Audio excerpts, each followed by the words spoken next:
ಮುಂಬರುವ ಲೋಕಸಭಾ ಚುನಾವಣೆ ಹಿನ್ನೆಲೆಯಲ್ಲಿ ರಾಜ್ಯ ಬಿಜೆಪಿ ಭರದ ಸಿದ್ಧತೆ ಕೈಗೊಂಡಿದೆ. ಇಂದು ಬೆಂಗಳೂರಿನ ಅರಮನೆ ಮೈದಾನದಲ್ಲಿ ಕಾರ್ಯಕಾರಿಣಿ ಸಭೆ ಪ್ರಗತಿಯಲ್ಲಿದ್ದು ಚುನಾವಣಾ ಕಾರ್ಯತಂತ್ರ ರೂಪಿಸುತ್ತಿದೆ.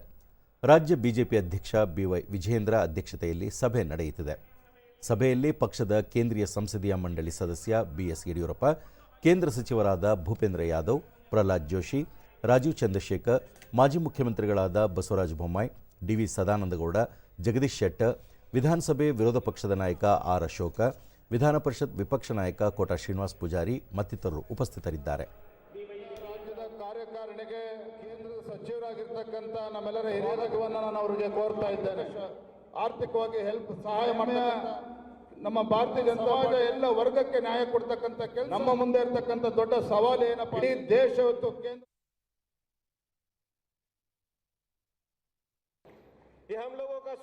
ಸಭೆಯಲ್ಲಿ ಸಚಿವ ಭೂಪೇಂದ್ರ ಯಾದವ್, ದೇಶದೆಲ್ಲೆಡೆ ಬಿಜೆಪಿ ಪರವಾದ ಒಲವು ಇದ್ದು ಇದನ್ನು ಸರಿಯಾದ ರೀತಿಯಲ್ಲಿ ಪಕ್ಷದ ಕಾರ್ಯಕರ್ತರು ಸದ್ಬಳಕೆ ಮಾಡಿಕೊಳ್ಳಬೇಕು.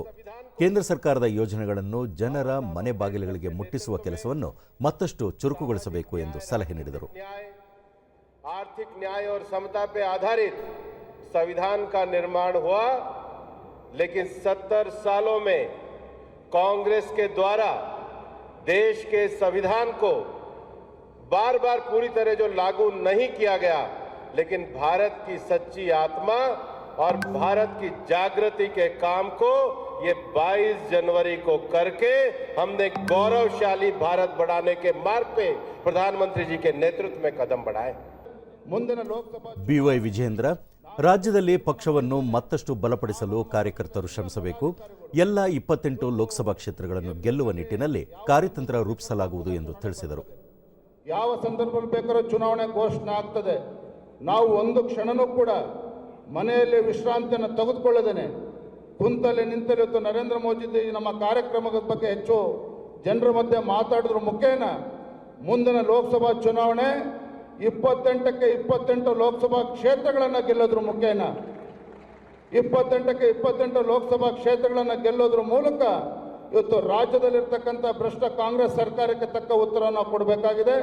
ವಿಶ್ರಮಿಸೋದು ಬೇಡ. ಬಿಎಸ್ ಯಡಿಯೂರಪ್ಪ, ಲೋಕಸಭಾ ಸಮರವು ನಮ್ಮೆಲ್ಲರಿಗೆ ಬಹುದೊಡ್ಡ ತಿರುವಿನ ಸತ್ಯ ಪರೀಕ್ಷೆಯಾಗಿದೆ. 2019ರಲ್ಲಿ 26 ಸ್ಥಾನಗಳನ್ನು ಗೆಲ್ಲಲಾಗಿತ್ತು. ಇದು ಜನರ ಸಂಕಲ್ಪ ಶಕ್ತಿಯಾಗಿತ್ತು. ಈ ಬಾರಿ 28ಕ್ಕೆ 28 ಕ್ಷೇತ್ರಗಳನ್ನು ಗೆಲ್ಲುವ ಮೂಲಕ ಪ್ರಧಾನಿ ನರೇಂದ್ರ ಮೋದಿ ಅವರಿಗೆ ನಮ್ಮದೇ ಆದ ಕೊಡುಗೆ ನೀಡಬೇಕಿದೆ ಎಂದು ಮನವಿ ಮಾಡಿದರು. ಹೋರಾಟ ಮಾಡೋಣ. ಭಾರತವನ್ನ ಜಗತ್ತಿಗೆ ನಂಬರ್ 1 ರಾಷ್ಟ್ರವನ್ನಾಗಿಸಲು ಮೋದಿ ಅವರನ್ನ ಮತ್ತೆ ಪ್ರಧಾನಿ ಮಾಡಬೇಕಾಗಿದೆ ಎನ್ನುವ ಚುನಾವಣೆ ಎನ್ನುವುದನ್ನು ನಾವು ತಿಳಿಯೋಣ.